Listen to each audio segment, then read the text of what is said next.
Hello नमस्कार साथियों। मैं महेश चौधरी आप सभी का हार्दिक स्वागत करता हूं हमारे यूट्यूब चैनल पर। आज की जो सीरीज है वो विशेष रूप से एनटीपीसी और ग्रुप डी के एग्जाम्स को ध्यान में रखकर बनाई गई है। तो आज हम जिस टॉपिक की शुरुआत कर रहे हैं उस टॉपिक का नाम है classification of organism. Classification of organism.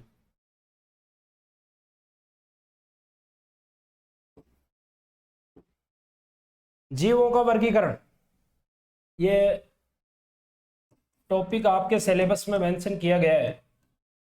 जीवों का वर्गीकरण।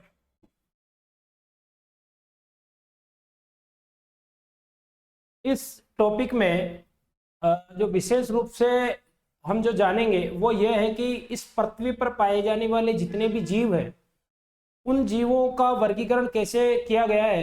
अलग अलग वैज्ञानिक आए जिनमें एक सबसे पहले जो वैज्ञानिक आए वो कैरोलस लिनियस थे, जिन्होंने द्विजगत प्रणाली दी और उनके नाम और उनके वंश जाति आदि के आधार पर एक अलग से ये जो वर्गीकरण व्यवस्था वाली जो प्रणाली है वो अपनाई। परंतु अगर हम बायोलॉजी के बारे में देखें परंतु बायोलॉजी के बारे में देखें तो ये बायोलॉजी की दो मेन ब्रांच है, जूलॉजी और बॉटनी। सबसे पहले जो जीव विज्ञान जो विषय है उसकी शुरुआत यहाँ से हुई थी, क्लासिफिकेशन की शुरुआत यहाँ से हुई थी कि जो जूलॉजी है, जूलॉजी जो है उसका जनक माना गया है अरस्तु को। जूलॉजी का जनक माना गया है अरस्तु को। और बॉटनी का जनक माना गया है थियोफ्रेस्टस नाम एक वैज्ञानिक है, थियोफ्रेस्टस। इन दोनों वैज्ञानिकों ने अलग अलग प्रणाली दी, परंतु जो मेनली इन्होंने समझाया कि पूरी अगर बायोलॉजी के जनक के बारे में बात की जाए तो वो अरस्तु ही है, लेकिन अगर बायोलॉजी को दो मेन ब्रांच में बांटा जाए तो एक आती है जूलॉजी। जूलॉजी के जनक के रूप में जाना जाता है अरस्तु, एरिस्टोटल को। और पादप जो बॉटनी पादप से संबंधित है, बॉटनी के जनक के रूप में जाना जाता है थियोफ्रेस्टस। तो जनरली ये क्वेश्चन जीएस में पूछ लिया जाता है कि बॉटनी के जनक या पूरी बायोलॉजी के जनक, या स्पेशल रूप से अगर पूछा जाए कि जूलॉजी के जनक के रूप में किन्हें जाना जाता है तो वो अरस्तु और थियोफ्रेस्टस नामक वैज्ञानिक हैं। परंतु वर्गीकरण, इसके अगले चरण से वर्गीकरण की शुरुआत होती है। एक वैज्ञानिक आते हैं कैरोलस लिनियस, उन्होंने सबसे पहले द्विजगत प्रणाली दी। वर्गीकरण की जो शुरुआत है उसमें सबसे पहले आया था द्विजगत प्रणाली। द्विजगत प्रणाली, द्विजगत प्रणाली में जो जितने भी जीव है पृथ्वी पर उन सभी जीवों को प्लांट और एनिमल के रूप में बांटा गया। प्लांट और एनिमल,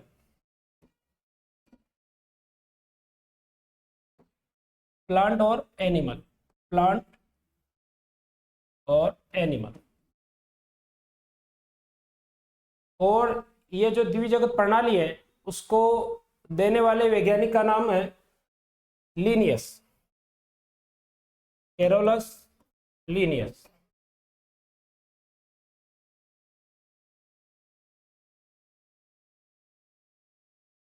कैरोलस लिनियस।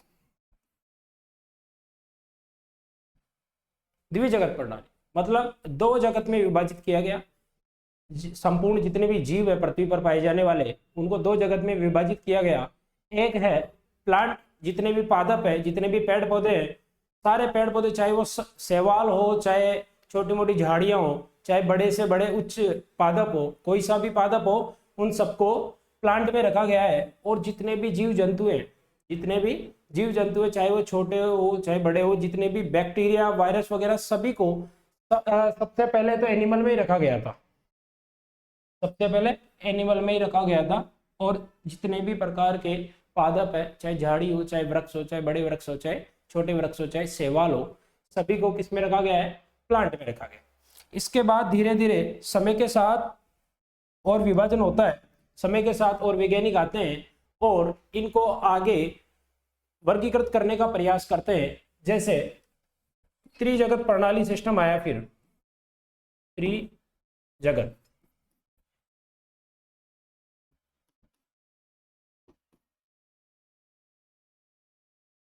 त्रिजगत प्रणाली। त्रिजगत प्रणाली में जैसे लीनियस ने बताया कि सारे जीव या तो प्लांट है और या एनिमल है, लेकिन त्रिजगत प्रणाली में एक और उसका प्रभाग का विभाजन किया गया, उसका नाम है स्पेशल प्रोटिस्टा। ठीक है, अगर अपन पूरी तरह इसको समझे तो तीन भाग हो गए। तीन भाग में प्लांट तो पहले थे, प्लांट तो पहले ही थे, एनिमल थे, लेकिन अब तीसरा जो आया है वो है प्रोटिस्टा। देखो ये सारी जो टर्मिनोलॉजी है ये इंग्लिश में लिख रहा हूँ, इनको इंग्लिश में पढ़ो चाहे हिंदी में पढ़ो, ये लगभग सेम सी है। और अगर इंग्लिश में इनको पढ़ते हैं, बायोलॉजी को, साइंस की जितनी भी टर्मिनोलॉजी होती हैं उसको अगर इंग्लिश में जानते हैं तो थोड़ी वो सुलभ होती है समझने को, क्योंकि हमें ज़्यादातर जो नए मिलते हैं वो इंग्लिश में मिलते हैं। और ये आरआरबी के जितने भी पेपर है बाइलिंगुअल आते हैं, तो इंग्लिश का पेपर वैसे भी सर्वमान्य होता है, तो इनकी टर्मिनोलॉजी को विशेष रूप से अपन इंग्लिश में याद कर सकते हैं। ठीक है, तो हम देख रहे हैं कि त्रिजगत प्रणाली, त्रिजगत प्रणाली में एक तीसरा अगर कोई आया है तो वो आया है प्रोटिस्टा। ठीक है, और त्रिजगत प्रणाली, एक क्वेश्चन ये पूछा जाता है कि त्रिजगत प्रणाली किसने प्रतिपादित की है, तो उन वैज्ञानिक का नाम है अर्नेस्ट हैकल। अर्नेस्ट हैकल, ठीक है, अर्नेस्ट हैकल।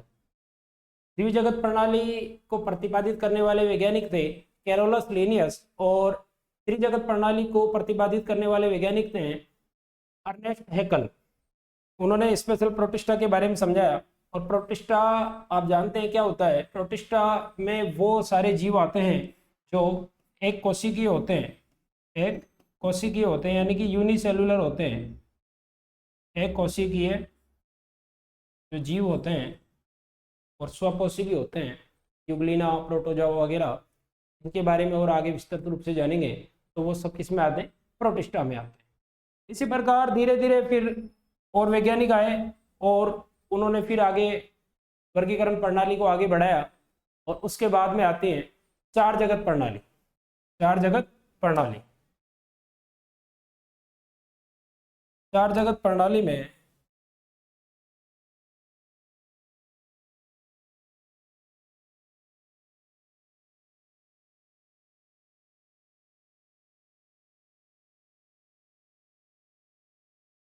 चार जगत प्रणाली, चार जगत प्रणाली कोपलैंड नामक वैज्ञानिक ने प्रतिपादित की थी। इस प्रणाली में पहले तो ये देख लेते हैं कि इस वैज्ञानिक ने, एक वैज्ञानिक थे कोपलैंड,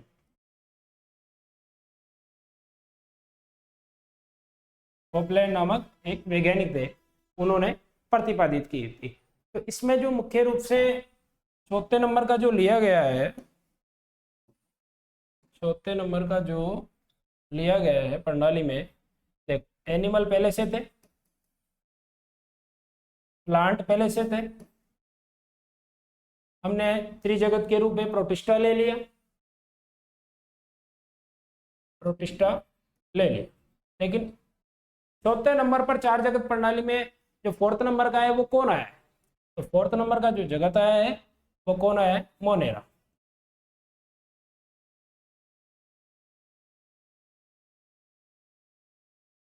ठीक है, इनको हिंदी में लिखो चाहे इंग्लिश में लिखो, टर्मिनोलॉजी सेम है।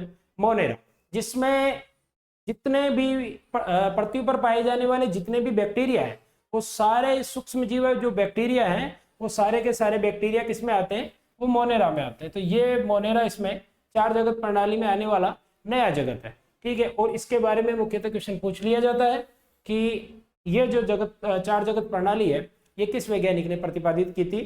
तो उन वैज्ञानिक का नाम है कोपलैंड। ठीक है, नेक्स्ट इसी प्रकार से आगे और 5 जगत प्रणाली आई, और आज की सर्वमान्य जो प्रणाली है वो 5 जगत प्रणाली है, जिसको R.H. व्हिटेकर नामक वैज्ञानिक ने 1969 में प्रतिपादित किया था। 5 जगत प्रणाली, ये सबसे ज्यादा पूछा जाने वाला क्वेश्चन है।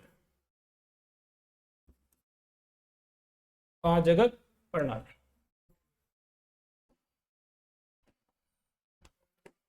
ये देने वाले वैज्ञानिक है R.H. व्हिटेकर। इन्होंने 1969 में दिया। ठीक है, इसके बाद इसमें जिसको इन्वॉल्व किया गया है वो किया गया है, बताइए। सबसे पहले वही प्लांट, एनिमल, तीसरे नंबर पे हमने लिया प्रोटिस्टा, चौथे नंबर पर हमने लिया मोनेरा, और 5वें नंबर पर हमने जो लिया है वो कवकों के बारे में जाना है। कवक जगत है जिसे हम फंजाई भी कहते हैं।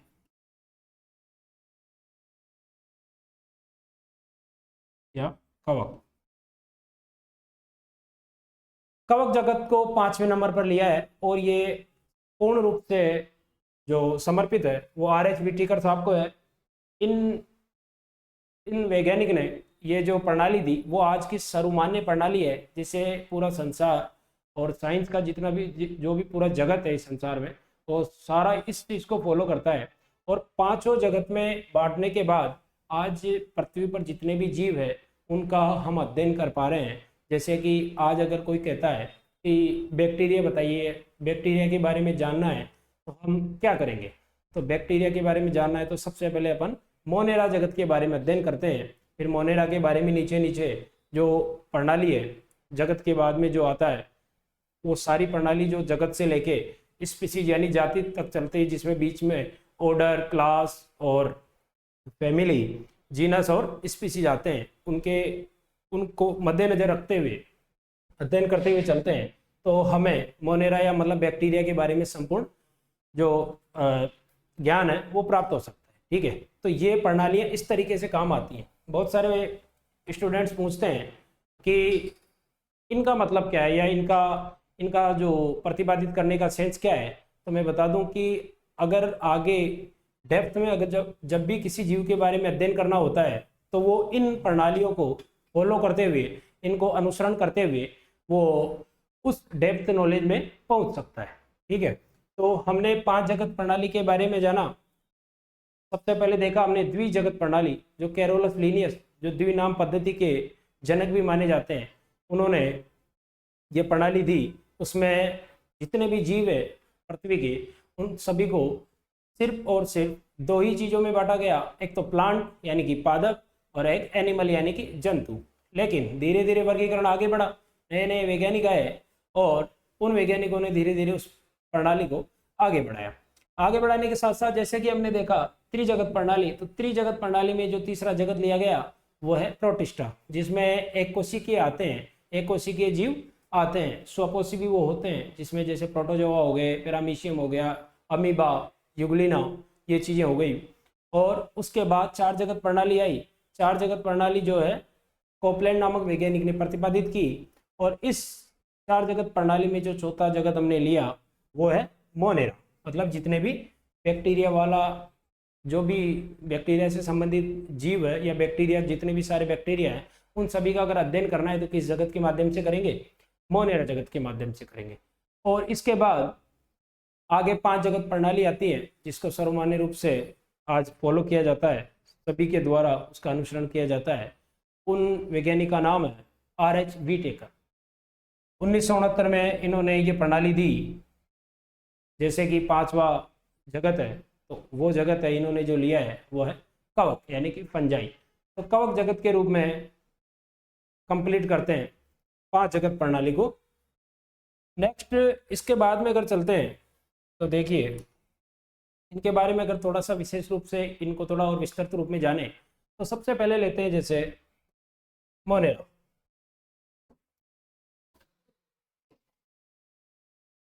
मोनेरा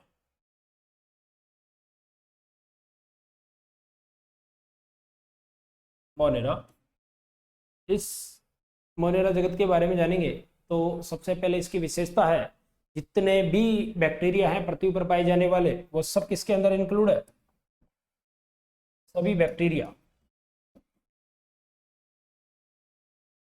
यानी जीवाणु,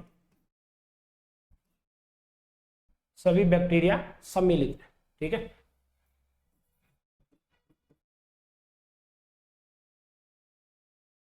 बैक्टीरिया के बारे में अगर जाने तो बैक्टीरिया के अलग अलग प्रकार हैं, जैसे कि उनका आकार के आधार पर उनको 4 प्रकार के रूप में विभाजित किया गया है।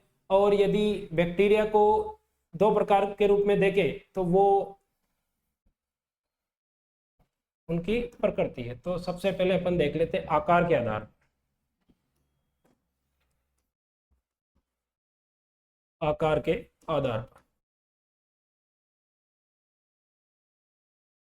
ठीक है। तो आकार के आधार पर हमने पहले भी जाना 3 प्रकार है। उन प्रकारों के बारे में आप बताइए, सोचिए एक बार। आकार के आधार पर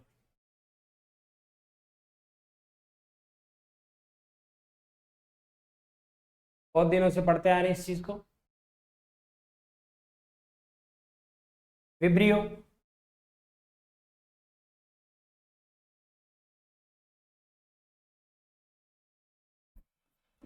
विब्रियो, कोकस, और बताइए, 2 तो बता दिया, आगे बताइए। विब्रियो, कोकस, बेसिलस और स्पाइरेलम।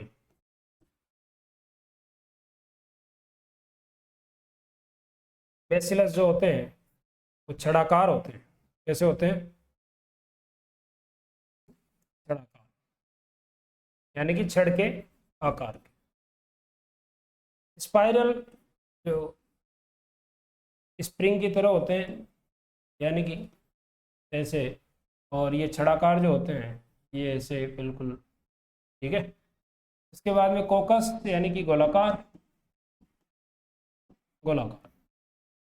ठीक है, और विब्रियो ये बिल्कुल कोमा के आकार के होते हैं, ऐसे, यानी कि कोमा से।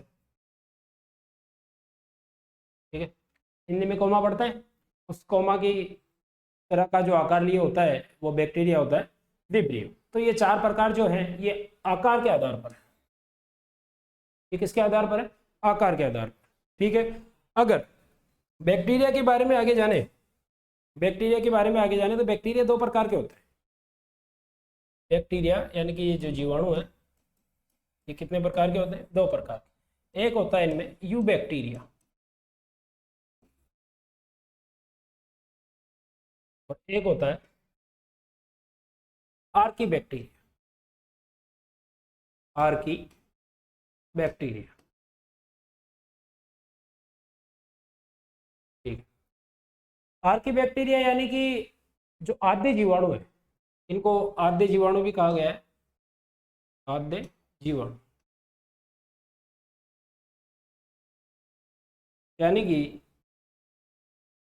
ये जो जीवाणु होते हैं ये एक उच्च तापी होते हैं, उच्च तापी, और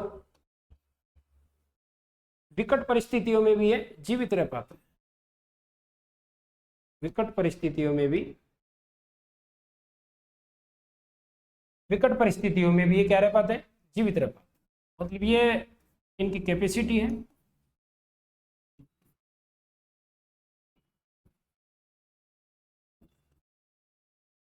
विकट परिस्थितियों में भी ये जीवित रह पाते हैं।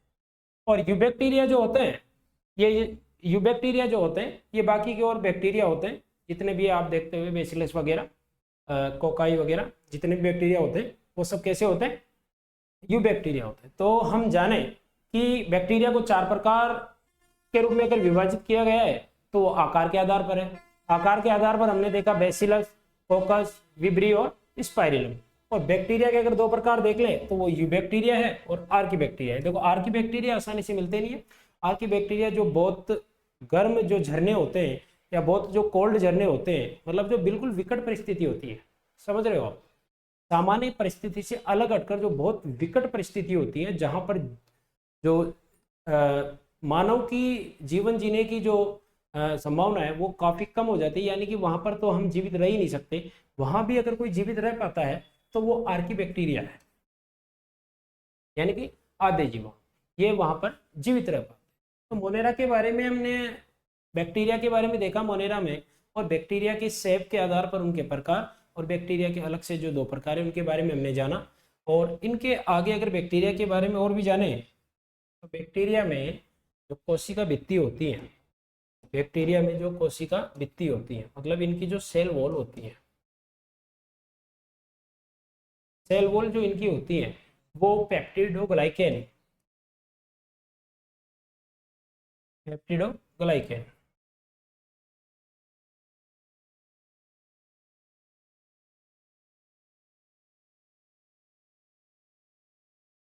पेप्टिडोग्लाइकेन प्लस म्यूरिन इसकी बनी होती है म्यूरिन। पेप्टिडोग्लाइकेन प्लस म्यूरिन की कोशिका भित्ति इनकी बनी होती है।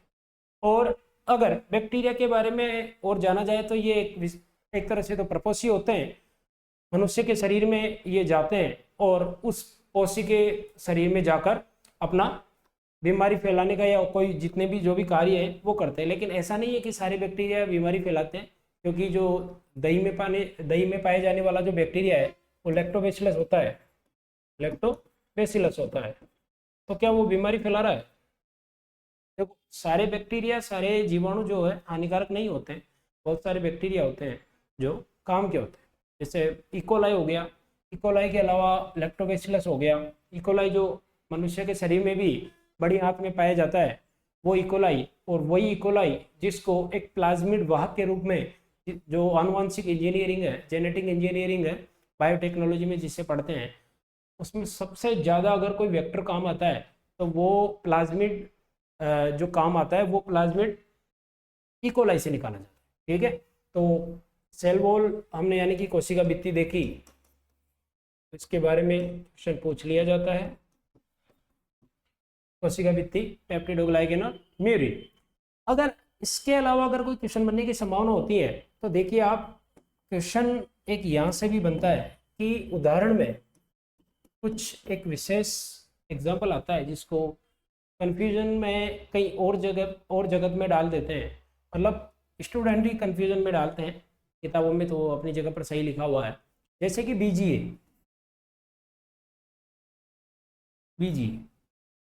ब्लू ग्रीन एल्गी, ठीक है, नील हरित जो शैवाल होता है, यानी कि नील हरित शैवाल,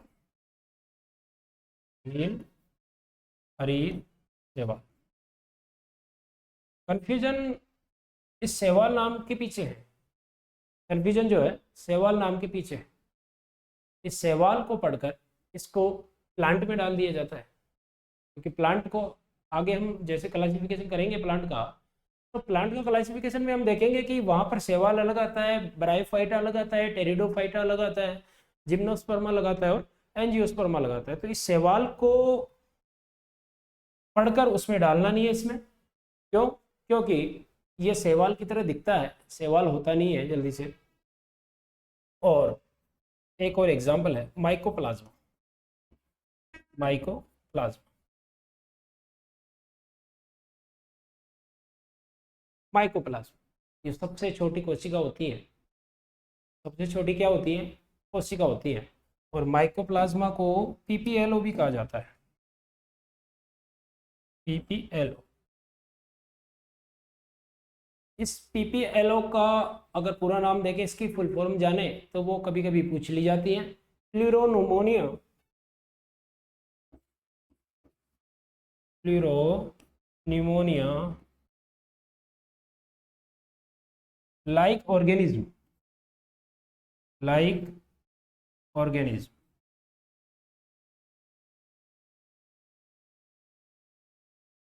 पीपीएलओ की फुल फॉर्म है प्लूरो न्यूमोनिया लाइक ऑर्गेनिज्म, ठीक है, माइकोप्लाज्मा। और सबसे छोटी कोशिका होती है, सबसे छोटी कोशिका होती है,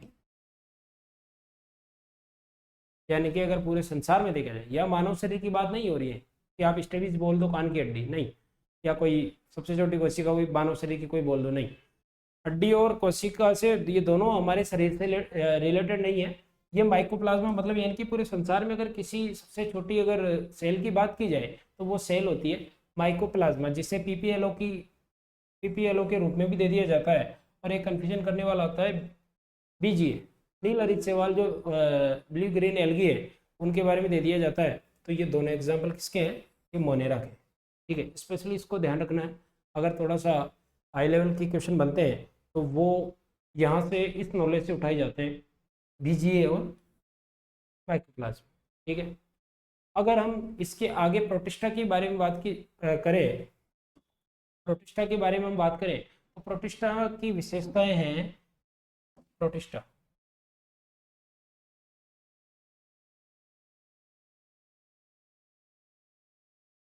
प्रोटिस्टा इसमें जितने भी जीव हैं वो सभी एक कोशिकीय जीव होते हैं, सभी एक कोशिकीय जीव होते हैं,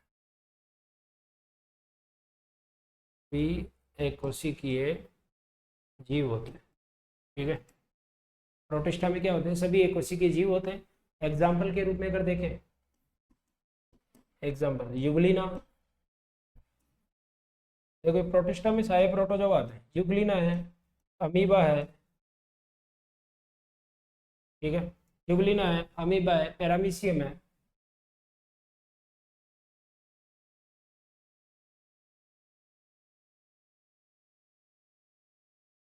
इसके अलावा देखें प्रोटोजोआ, प्रोटोजोआ प्रोटोजोआ में जैसे कि हो गए यशमानिया हो गया, ये जो है ये किस में आते हैं, ये प्रोटिस्टा में आते हैं। इसमें एक कोशिकीय जीव आते हैं, सभी एक कोशिकीय जीव होते हैं। और इनमें से बहुत लगभग ये यूग्लिना और ये जैसे अमीबा वगैरह है, ये क्या होता है, ये स्वपोषी भी होते हैं। और यूग्लिना जो होता है, यूग्लिना होता है जितने भी पादप है और जितने भी जंतु हैं उन दोनों के बीच की योजक कड़ी, ठीक है। तो पादप और जंतुओं के बीच की योजक कड़ी के रूप में किसे जाना जाता है, यूग्लिना को जाना जाता है, ठीक है। तो ये प्रोटिस्टा हमारा कंप्लीट होता है। प्रोटिस्टा के बाद में जो हमने जगत लिया था वो है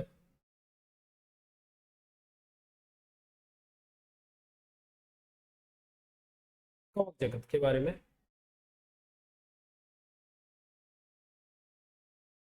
कवक जगत, कवक जगत में अगर कोई एक अच्छा क्वेश्चन बनता है तो सबसे पहले बन जाता है कि इनकी सेल वॉल यानी कि इनकी कोशिका भित्ति किसकी बनी होती है, इनकी जो कोशिका भित्ति होती है इनकी बनी होती है। तो ध्यान रखना, काइटिन,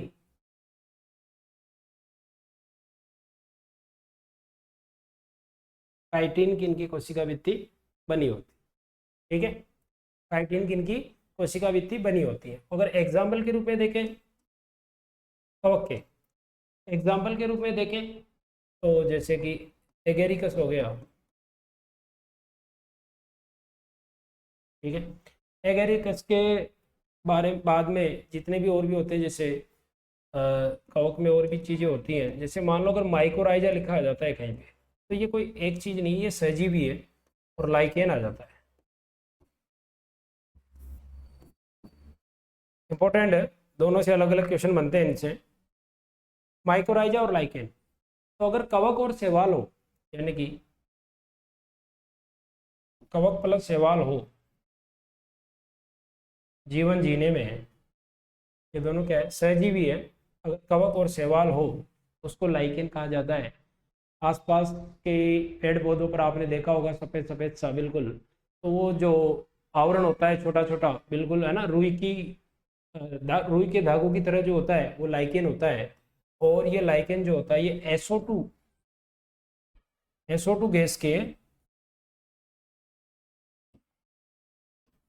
SO2 जो गैस होती है उसके प्रतीक होते हैं। यानी कि अगर वहाँ का वातावरण अगर दूषित है, वहाँ का पर्यावरण अगर खराब है, वहाँ पर SO2 गैस की विद्यमानता ज़्यादा है, अगर ऐसा है तो वहाँ पर लाइकेन आपको आसपास के पेड़ पौधों पर नहीं मिलेंगे। यानी कि अगर लाइकेन जहाँ मिलते हैं तो वहाँ पर आप ये अंदाज़ा लगा सकते हैं कि वहाँ पर आसपास वायुमंडल में SO2 गैस नहीं है। और SO2 गैस नहीं है मतलब सल्फर डाइऑक्साइड नहीं है, तो इसका मतलब है कि वहाँ का पर्यावरण शुद्ध है। ठीक है। और अगर माइक्रोराइजा आ जाता है तो इसमें देखिएगा क्या होता है, माइक्रोराइजा में होता है कवक जो होता है वो उच्च पादपों की जड़ों से, कवक प्लस उच्च पादपों की जड़ें, उच्च पादपों की जड़ें, ये एक साथ रहते हैं। उच्च पादपों की जड़ें और कवक जो है वो एक साथ रहते हैं, उसको माइक्रोराइजा भी कहा जाता है, और माइक्रोराइजा को साथ में कहा जाता है कवक मूल। ठीक है। माइक्रोराइजा को साथ में और क्या कहा जाता है, कवक मूल। तो लाइकेन और माइक्रोराइजा के बारे में हमने जाना। इनके क्वेश्चन, लाइकेन का क्वेश्चन तो नीट से लेके और जितने भी मतलब छोटे मोटे एग्जाम होते हैं जिनमें साइंस को प्रिपेयर किया जाता है उनमें सभी में लगभग पूछा हुआ सवाल है, और बार बार एग्जाम में पूछा हुआ सवाल है। अगर इसको थोड़ा सा एडवांस लेवल में बनाना होता है इस क्वेश्चन को, तो SO2 के रूप में पूछ लिया जाता है कि SO2 का प्रतीक कौन है, भाई निम्न में से बताइए कि SO2 का प्रतीक कौन है। तो वहां पर आता है लाइकेन। लाइकेन ऑप्शन में अगर देते हैं, लाइकेन को अगर ऑप्शन में देते हैं तो थोड़ा कन्फ्यूजन करने के लिए वहां पर ऑप्शन में ये कवक प्लस शैवाल, शैवाल की जगह कुछ और चीज दे देंगे और वहां पर कन्फ्यूज किया जा सकता है। इस प्रकार के यहाँ पर क्वेश्चन बनते हैं। तो ये हमने कवक के बारे में जाना। और कवक के बारे में अगर कोई स्पेशल क्वेश्चन बनता है तो वो काइटिन की इनकी कोशिका भित्ति होती है के रूप में बनता है। ठीक है। इसके बाद में प्लांट,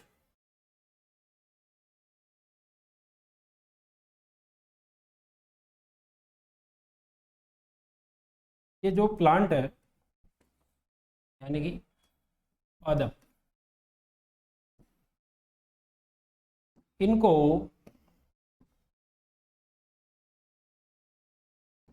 आगे अगर इनका विभाजन देखें तो अलग अलग प्रकार है।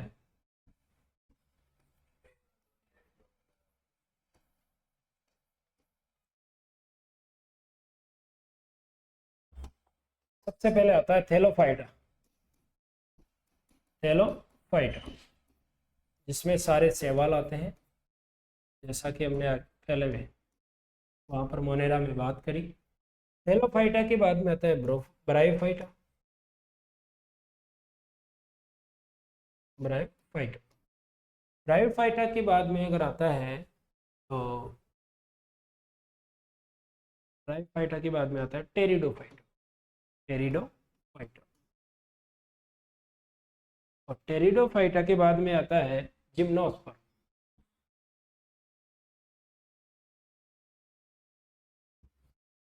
जिम्नोस्पर्म के बाद में आता है एंजियोस्पर्म।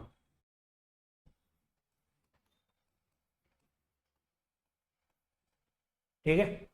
प्लांट के बारे में अगर हम जानते हैं तो प्लांट को आगे और इनका सब क्लासिफिकेशन किया गया है और इनको उप वर्गीकृत अगर आगे किया गया है। उनके बारे में ये 5 चीज़ें हैं, 5 इनके और भी उपजगत हैं एक तरह से। थैलोफाइटा, थैलोफाइटा में जितने भी शैवाल होते हैं वो सबको किस में रखा गया है, थैलोफाइटा में रखा गया है। थैलोफाइटा के अलावा ब्रायोफाइटा, ब्रायोफाइटा के अलावा टेरिडोफाइटा, उसके बाद में जिम्नोस्पर्म यानी कि अनावर्त बीजी, जिन बीजों के चारों ओर एक आवरण नहीं है, जो नग्न बीजी है, उनको किस में रखा जाता है, ब्रायोफाइटा में रखा जाता है। साथ में जिन बीजों के चारों तरफ आवरण है यानी कि आवर्त बीजी, यानी कि आवर्त बीजी, ये है अनावर्त बीजी, अनावर्त बीजी, और ये है आवर्त बीजी, आवर्त बीजी। ठीक है। ये है आवर्त बीजी है ना, ये है टेरिडोफाइटा। देखिए सारे सवाल टेलोफाइटा में, बाकी आगे ब्रायोफाइटा में। और ब्रायोफाइटा को कहा जाता है पादप जगत का उभयचर।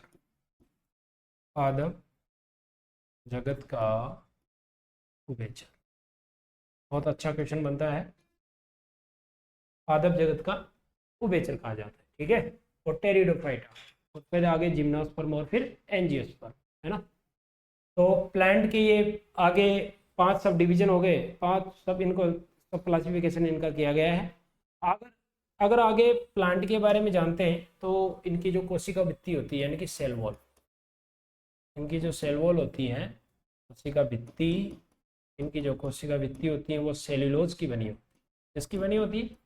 सेल्यूलोज की। ये हम शुरू से जानते आ रहे हैं, कपास में सेल्यूलोज मिलता है, सेल्यूलोज, ठीक है, सेल्यूलोज की बनी होती है। तो हमने 5 इनके सब क्लासिफिकेशन देखा हमने, थेलोफाइटा, ब्रायोफाइटा, टेरिडोफाइटा, और साथ में देखा हमने जिम्नोस्पर्म और एंजियोस्पर्म। जिम्नोस्पर्म की बात करें, अगर जिम्नोस्पर्म की, तो इसके एग्जाम्पल आते हैं, एक तो देवदार का वृक्ष आता है यानी कि साइकस, और एक आता है पाइनस। ये 2 एग्जाम्पल है देवदार, मतलब साइकस और पाइनस। ये ज़्यादातर जो ध्रुवीय प्रदेश है वहाँ मिलते हैं, साइकस और पाइनस। और अगर हम देखें एंजियोस्पर्म,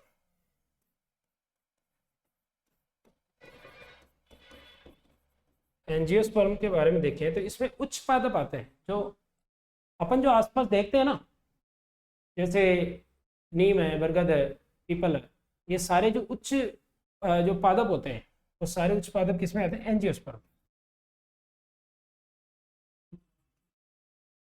उच्च पादप मतलब जैसे जो भी हम देखते हैं हमारे आसपास, उनके जितने भी बीज हैं, उन बीज के चारों तरफ आवरण पाया जाता है। और अगर यदि बीज के चारों तरफ आवरण पाया जाता है, उसे कहते हैं आवर्त बीजी, यानी कि वो नग्न बीज नहीं है। अगर नग्न बीजी है तो वो जिम्नोस्पर्म में है, लेकिन अगर आवर्त बीजी है जिनके चारों तरफ आवरण है तो वो एंजियोस्पर्म हो। और आगे इनको एक बीजपत्री और द्विबीजपत्री में विभाजित कर दिया जाता है, एक बीजपत्री और द्विबीजपत्री। एक बीजपत्री में गेहूं आता है, द्विबीजपत्री में मटर, चना, चना, सोयाबीन दालें वगैरह जो आती हैं ना, वो द्विबीजपत्री में आते हैं, ठीक है। तो हमने देखा इनकी सेल वॉल किसकी बनी होती? सेल्यूलोज की। और साइकस और पाइनस जिम्नोस्पर्म के एग्जाम्पल है, और जितने भी उच्च पादप है वो किसके एग्जाम्पल है? एंजियोस्पर्म, ठीक है। इसके बाद में एनिमल जो किंगडम है, एनिमल, आप इसका स्क्रीनशॉट ले सकते हैं या आप नोट्स इनके बना सकते हैं, क्योंकि ये जो भी इम्पोर्टेंट तथ्य बनाए आपको बताए जा रहे हैं वो आपके जो एग्ज़ाम है उसको ध्यान में रखकर मुख्य रूप से बनाए जा रहे हैं। अगर आगे हम देखें एनिमल किंगडम के बारे में, यानी कि संपूर्ण जो जीव जगत है, मतलब जंतु जगत है, उसके बारे में हम देखें तो वो काफ़ी लंबा चौड़ा उसका क्लासिफिकेशन किया गया है। जंतु जगत, एनिमल किंगडम है ना, यानी कि जंतु जगत,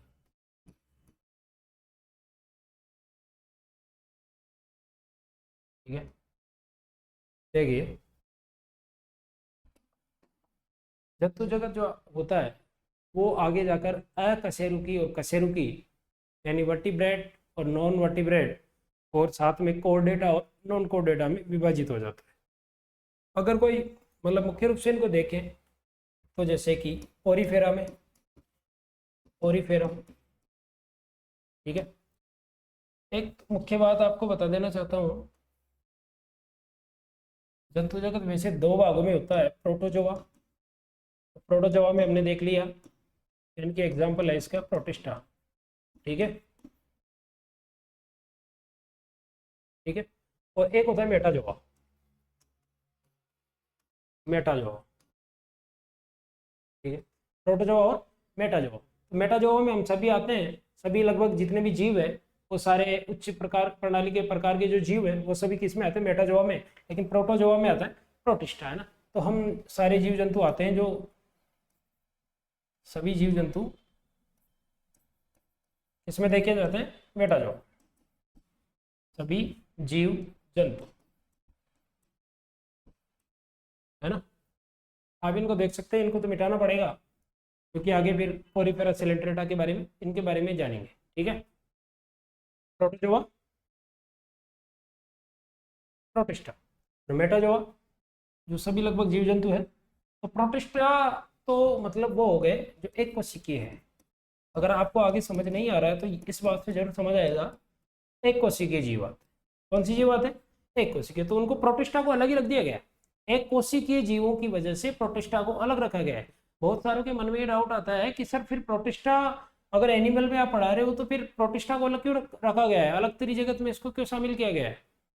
तो मैं आपको उसका विशेष कारण बता दूं, क्योंकि एक कोशिकीय जीवों की वजह से उसको अलग रखा गया है। एक कोशिकीय जीवों की वजह से अलग रखा गया है।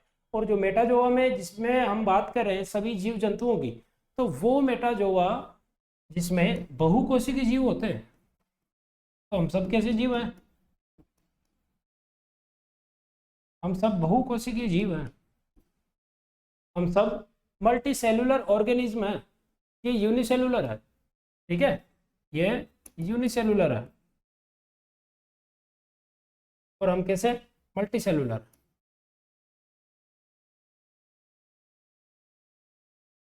ऑर्गेनिज्म है। ठीक है, मल्टी सेलुलर ऑर्गेनिज्म है।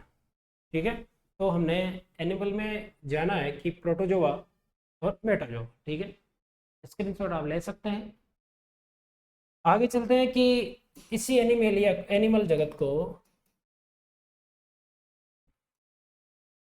हम देखें तो जैसे कि ओरीफेरा हो गया, हिंदी में लिखते हैं, कैसे भी लिखो, टर्मिनोलॉजी सेम है। ओरीफेरा हो गया, सिलेंट्रेटा हो गया,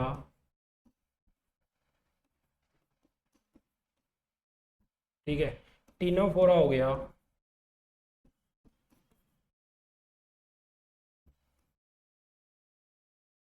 है ना। इसके बाद में प्लेटी हेलमिंथीज, प्लेटी हेलमिंथीज,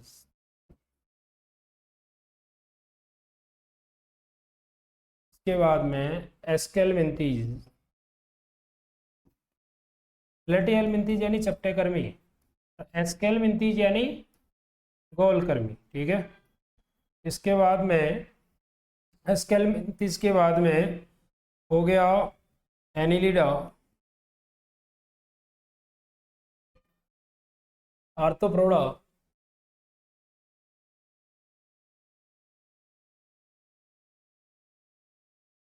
मोलस्का। ठीक है, आर्थ्रोपोडा हो गया, मोलस्का हो गया, उसके बाद में काइनोडर्मेटा,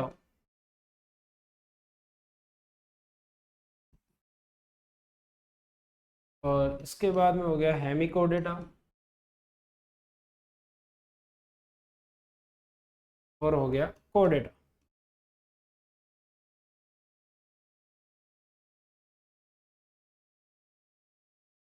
ठीक है, हमने जाना एनिमल के बारे में।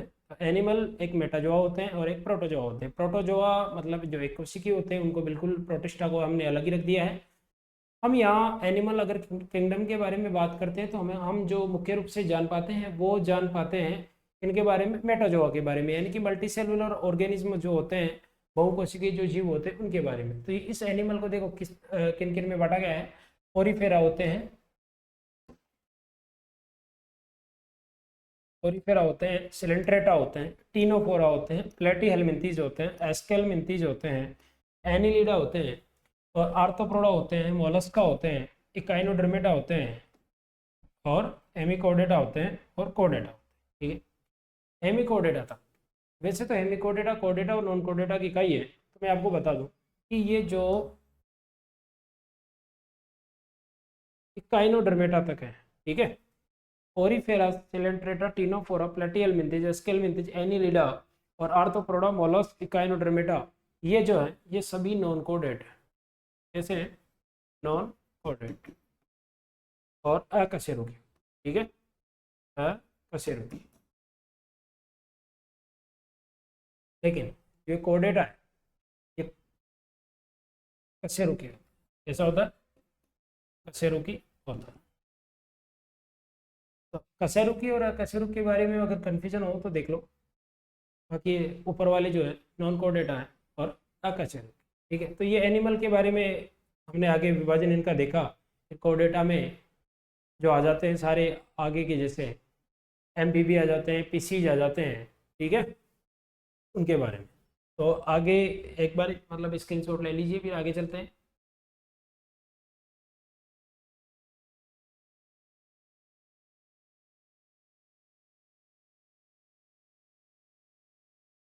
ठीक है, ठीक। आगे देखिए कोडेटा कशेरुकी जो प्राणी होते हैं, वहाँ तक अकशेरुकी थे, ये कशेरुकी या फिर आगे कोडेटा में देखते हैं हम।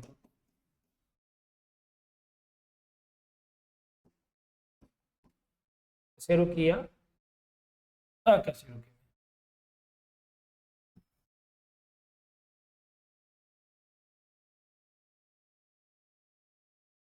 ठीक है, इनको आगे अगर विभाजित करते हैं तो वो होता है अनेथोस्टोमेटा।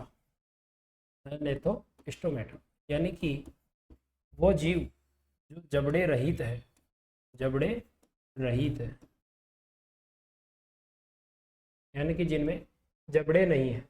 उसका एक ही एग्जाम्पल है साइक्लोस्टोमेटा।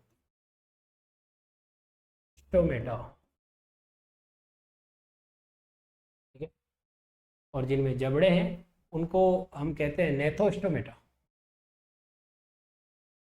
नेथोस्टोमेटा जबड़े युक्त। ठीक है, जबड़े युक्त। और इनके एग्जाम्पल जो हैं वो एग्जाम्पल है सारे आगे उनमें, जैसे कि फिशीज यानी कि जितनी भी मछलियां हैं, फिशीज के बाद में एम्फीबिया यानी कि जितने भी उभयचर हैं। उसके बाद में आ जाते हैं रेप्टिलिया, जितने भी सरीसृप प्राणी हैं, रेप्टिलिया।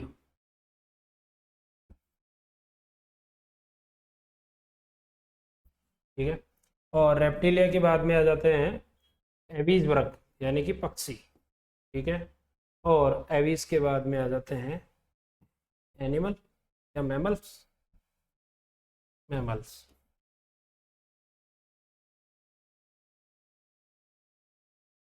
ये सभी किसमें आगे, फिशीज, एम्फीबिया, रेप्टिलिया और एवीज और मैमल्स आ गए। ठीक है, मैमल्स में हम लोग आते हैं फिशीज में मछलियाँ,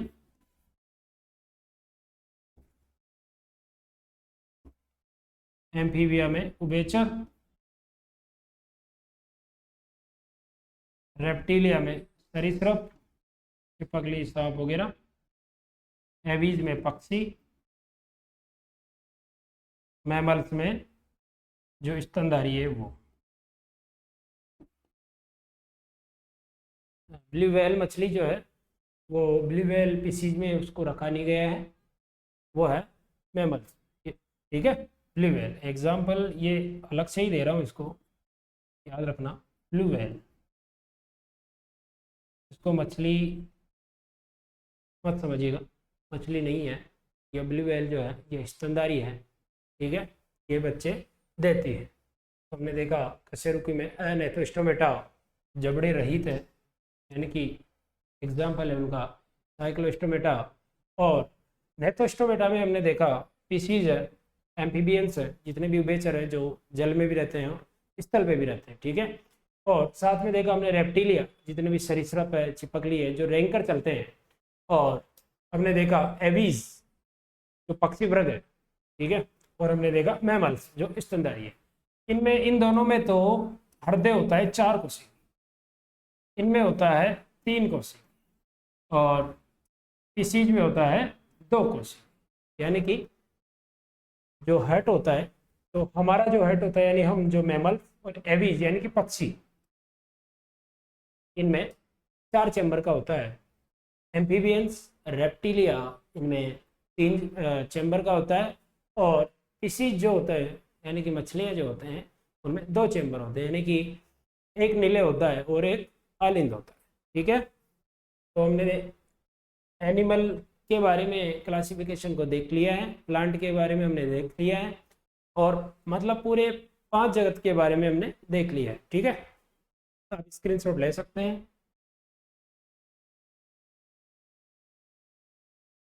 इनके आप अच्छे नोट्स बना सकते हैं, ये हमेशा काम आने वाली चीज़ है, क्योंकि वर्गीकरण वगैरह बार बार हर एग्जाम में इनको मेंशन नहीं किया जाता। इनका क्वेश्चन एक जीएस में कहीं भी किसी भी फॉर्म में इनको पूछ लिया जाता है। ठीक है, अब हम देखते हैं, देखो कुछ बुक्स के बारे में देख लेते हैं। जैसे अरस्तु, अरस्तु ने जो किताब लिखी और थियोफ्रेस्टस ने जो किताब लिखी,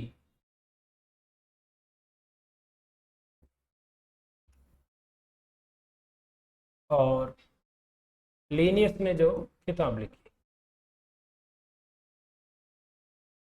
इनके बारे में हम देख लेते हैं। अरस्तु, देखो अरस्तु हिंदी में कहते हैं हम अरस्तु, इनका जो सही नाम है वो है एरिस्टोटल। ठीक है, एरिस्टोटल, एरिस्टोटल, इनका सही नाम क्या है? एरिस्टोटल है। तो हिंदी में उस नाम को सिंप्लीफाई करके लिखा है हमने अरस्तु। ठीक है, अरस्तु ने एक किताब लिखी। वैसे अगर संपूर्ण रूप में जाने या कंप्लीट फॉर्म में अगर इनको देखें कि पूरी बायो के बारे में किसने समझाया आखिरकार, तो फाइनली उनका नाम आता है अरस्तु। अरस्तु ने पूरी बायो को सबसे पहले क्लासिफाइड करा था कि जंतु क्या होते हैं और पादप क्या होते हैं। ठीक है, अरस्तु, इन्होंने एक किताब लिखी, हिस्ट्री ऑफ या animal Historia, animal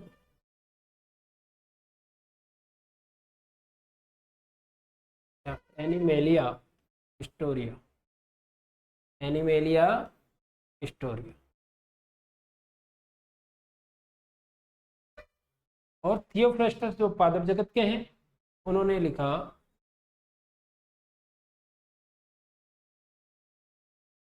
plant Historia.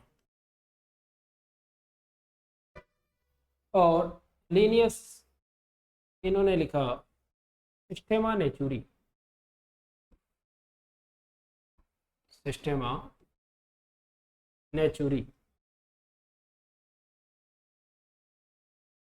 ठीक है, और एक और इन्होंने बुक लिखी थी प्लांट जेनेरा, प्लांट जेनेरा, ये 1758 की किताब है।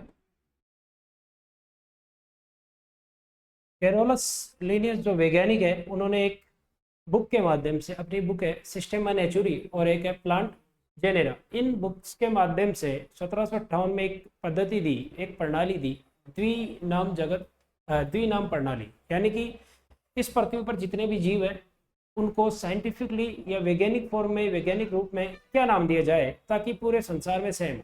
जैसे कि बहुत सारे जीव हैं जिनको अपने, अगर हम जैसे गांव के स्तर पर देखें या एक लोकल स्थान के रूप में देखें, तो अलग अलग जगह के अलग अलग नाम है। एक जीव एक ही है, जीव एक ही है, लेकिन अलग अलग जगह पर उनको देसी भाषा में अलग अलग नाम दे रखा होता है। ठीक है, तो इन्होंने सोचा कि क्यों ना जीव एक ही है, अगर तो एक ही जीव है तो वैज्ञानिक रूप से नाम भी एक ही होना चाहिए, ताकि पूरी दुनिया में उसे एक ही नाम से जाना जाए। चाहे आप अमेरिका में जाइए, चाहे आप चाइना में जाइए, चाहे आप अपने इंडिया में रहिएगा, राजस्थान में अपने ज़िले में कहीं रहिएगा, उसको एक ही नाम से जाना जाए।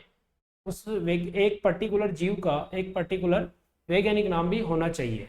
ठीक है, तो ये इनकी बुक्स है, एनिमेलिया हिस्टोरिया, प्लांट हिस्टोरिया, सिस्टेमा नेचुरी और प्लांट जेनेरा। तो ये थोड़ी इंपॉर्टेंट किताब है, सबसे थोड़ा ध्यान रखना, इंपॉर्टेंट किताब है ये सिस्टेमा नेचुरी। ठीक है, द्विनाम जगत,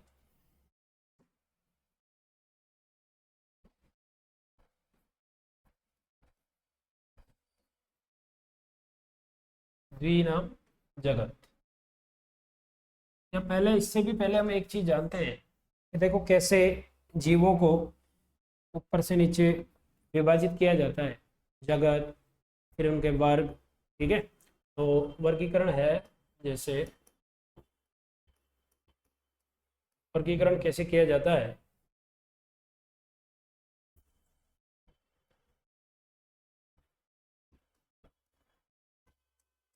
ठीक है, तो वर्गीकरण में सबसे पहले जगत। ठीक है, इसके बाद में अपन यहाँ पहले देख लेते हैं।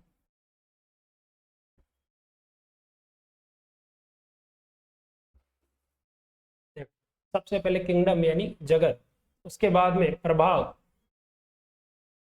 या संघ, उसके बाद में क्लास यानी कि वर्ग, उसके बाद में ऑर्डर यानी कि गण, उसके बाद में फैमिली यानी कि कुल, उसके बाद में जीन्स जीनस, जीनस यानी कि वंश, और स्पीसीज यानी कि जाति। देखिए ऊपर से नीचे तक। सबसे पहले जगत यानी कि किंगडम, और दूसरे नंबर पर आता है डिवीजन या फाइलम, के इंग्लिश नेम भी लिख देते हैं किंगडम।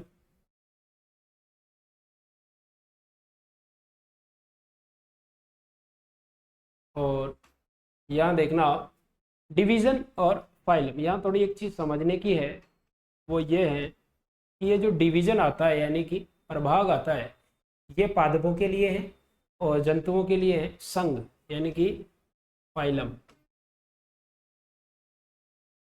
ठीक है, और इसके लिए आता है क्लास, इसके लिए आता है ऑर्डर,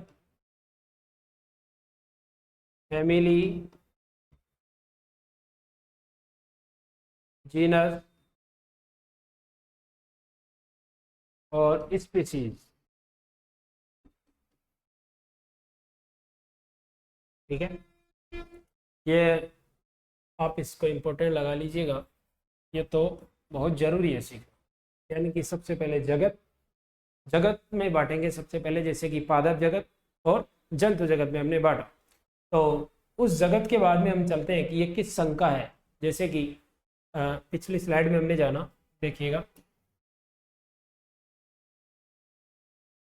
ये एनिमल है, तो ये एनिमल क्या है, ये तो एक जगत है। एनिमल यानी कि जगत, जंतु जगत है। क्या है ये तो एक जंतु जगत है। जगत के बाद में किस में चलेंगे, तो ये संघ है।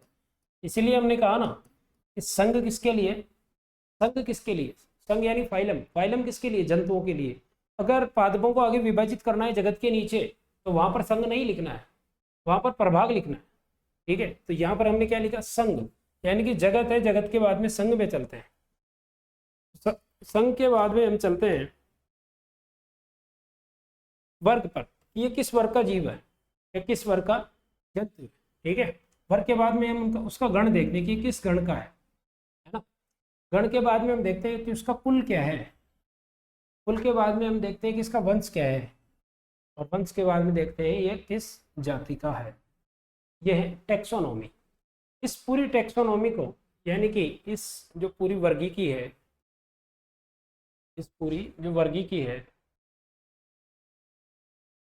इस वर्गीकी यानी कि टेक्सोनोमी को, इस टेक्सोनोमी को समझाने वाले वैज्ञानिक थे लीनियस। कौन है, लीनियस। इसीलिए वर्गीकी का जो जनक है, फादर ऑफ जो टेक्सोनोमी है, वो कैरोलस लीनियस को कहा जाता है। कितने अच्छे से उन्होंने समझा दिया कि सबसे पहले जगत, फिर प्रभाग या संघ, फिर उसकी क्लास, ऑर्डर, फैमिली और जीनस और स्पीसीज। ठीक है, अगर हम देखें तो आप बहुत सारे स्टूडेंट सोचेंगे कि क्वेश्चन कैसे बनते हैं।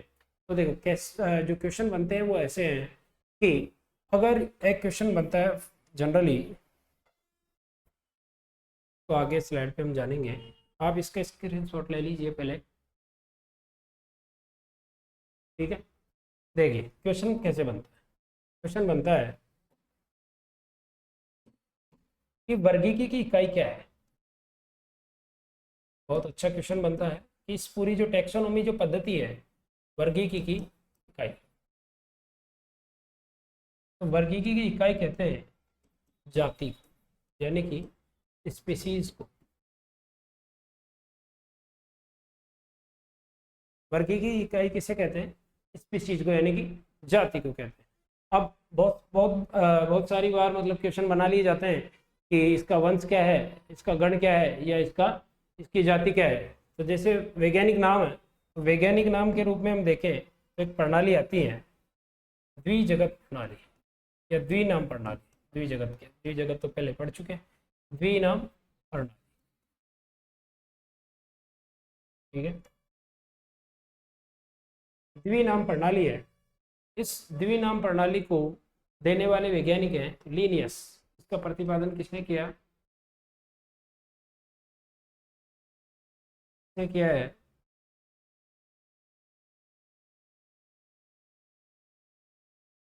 प्रतिपादन किसने किया है? लीनियस, ठीक है, लीनियस ने किया। कैसे? तो देखिए, पहला नाम इन्होंने कहा कि कोई भी जीव है उसका पहला नाम और दूसरा नाम। तो पहला नाम है वो वंश का होगा, किसका होगा?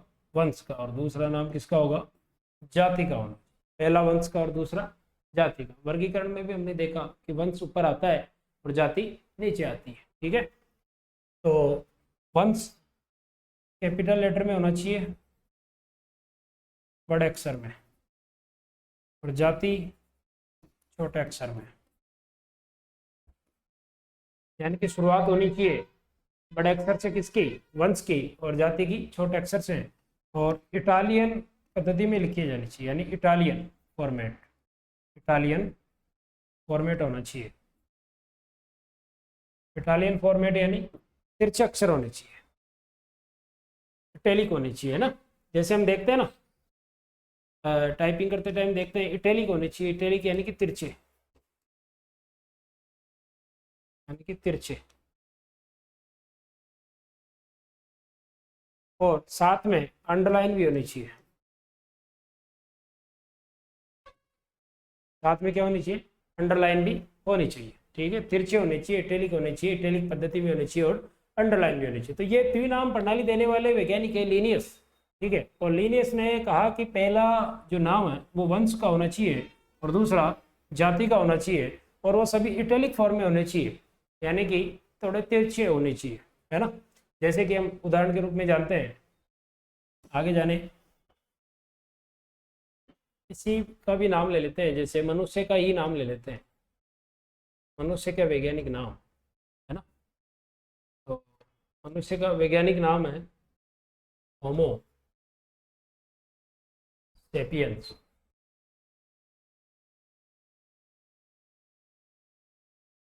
और आगे कई बार लिन भी लिख दिया जाता है, लिन। तो देखिएगा क्या है कि यह तो है इसका वंश, यह है जाति, ठीक है, वंश जाति। और ये जो लिन लिखा हुआ है ये वैज्ञानिक का नाम, यानी कि कैरोलस लीनियस ने, यानी कि लिन मतलब लीनियस, उन्होंने ये नाम दिया। तो ये तीसरे नंबर पर अगर नाम आता है तो वो हमेशा किसका होगा? वैज्ञानिक का। यानी कि जरूरी नहीं है कि यहाँ पे हमेशा लिन आएगा, जिस भी वैज्ञानिक ने दिया है उसका बिल्कुल शॉर्ट फॉर्म में उसका नाम लिख दिया जाता है। तो ये हिंदी में तो सेम रहते हैं, क्योंकि हिंदी में तो छोटे और बड़े अक्षर का कोई मतलब अलग से विभेदन है नहीं। तो इंग्लिश में देखते हैं कि होमो यानी कि एच बड़ा होना चाहिए और अंडरलाइन होने चाहिए, थोड़े तिरछे अक्षर होने चाहिए। और सेपियंस, और सेपियन एस छोटा होना चाहिए, यानी कि जाति का छोटा होना चाहिए, और अंडरलाइन होना चाहिए। और ये लिन, ठीक है। ये देखिए आप, ये बिल्कुल अलग इंग्लिश में ढंग से समझ में आएगा, क्योंकि इसमें छोटे और बड़े अक्षरों के बारे में हम आराम से देख सकते हैं। जैसे एच बड़ा होना चाहिए, एस छोटा होना चाहिए स्पीसीज का, ठीक है, और तिरछे होने चाहिए और अंडरलाइन होने चाहिए, है ना। ये नाम प्रणाली है, जो द्विनाम प्रणाली है, ये किसने दी है? ये लीनियस नामक वैज्ञानिक ने दी है। ठीक है, अदर नेम अगर देखें, जैसे आम का नाम हो गया, और इसके बाद में शेर का नाम हो गया, इसके बाद में टाइगर का नाम हो गया, गाय का नाम हो गया, आम का नाम जैसे मैंजीफेरा इंडिका, मैंजीफेरा इंडिका।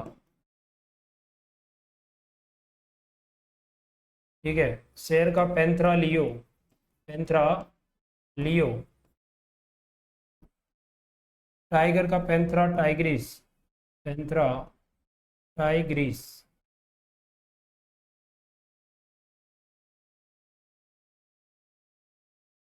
और गाय का है बॉस इंडिकस, बॉस इंडिकस।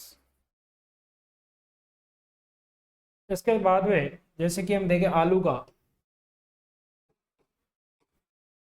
और जैसे सरसों हो गई,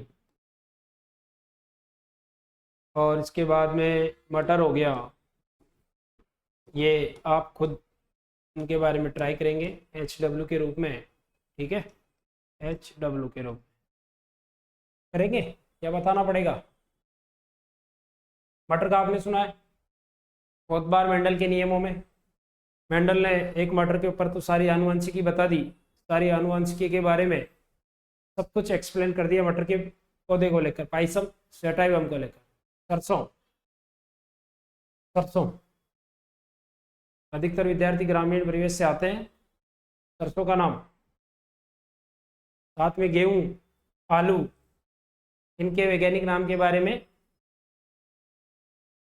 जानना चाहिए कि नहीं जानना चाहिए? सबसे पहले वंश और फिर जाति। ठीक है, हाँ, तो आप HW के रूप में करिएगा इनको, बहुत सारे नाम हैं, और भी अगर इंपॉर्टेंट नाम लगते हैं तो उनके नाम भी आपको जानना है। इसके बाद में जैसे हमने आज के एक बार रैपिड इनका रिवीजन कर लेते हैं। सबसे पहले बायोलॉजी के बारे में जाना, यानी कि इनके वर्गीकरण के बारे में। तो बायोलॉजी मुख्य रूप से दो भागों में बटी है, जूलॉजी और बॉटनी। ठीक है, जूलॉजी के जनक के रूप में अरस्तु, और बॉटनी के रूप में थियोफ्रेस्टस। अगर बायोलॉजी के रूप में भी पूछ लिया जाता है तो भी अरस्तु को ही माना जाएगा, और स्पेशल अगर जूलॉजी के रूप में पूछा जाता है तो भी अरस्तु को माना जाएगा। ठीक है, इसके बाद में द्विजगत प्रणाली। द्विजगत प्रणाली में बांटा है हमने प्लांट और एनिमल में लिनियस ने, और त्रिजगत प्रणाली है अर्नेस्ट हैकल ने। ठीक है, अलग से नाम आया है प्रोटिस्टा का। इसके बाद में चार जगत प्रणाली में मोनेरा का नाम अलग से आया है। पांच जगत प्रणाली जो विटेकर साहब ने दी, और फंजाई के बारे में अलग से इनके बारे में समझाया। इसके बाद में मोनेरा के बारे में हमने देखा जितने भी बैक्टीरिया हैं सब किस में आते हैं? मोनेरा में आते हैं। और मोनेरा में जो बैक्टीरिया जो होते हैं वो चार प्रकार के होते हैं आकार के आधार पर, विब्रियो, फोकस, बेसिलस और स्पाइरेला। ठीक है, इसके बाद में देखिएगा यूबैक्टीरिया और आर्कीबैक्टीरिया के बारे में इनको बांटा गया है। ठीक है, आर्कीबैक्टीरिया यानी कि आद्य जीवाणु, यानी कि बहुत प्राचीन जीवाणु, मतलब जो किसी भी वातावरण में, चाहे कितना भी गर्म स्थान हो, चाहे कितना भी कोल्ड स्थान हो, वहाँ पर जीवन जीने की क्षमता रखते हैं, है ना। और मोस्ट एग्जाम्पल के रूप में देखते हैं तो BGA, ब्लू ग्रीन एल्गी, इसको शैवाल समझकर, पीछे शैवाल नाम पढ़कर शैवाल में रखना नहीं है। BGA जो नील हरित शैवाल है वो मोनेरा में ही आता है। और साथ में एक और एग्जाम्पल याद रखना है, वो है माइकोप्लाज्मा।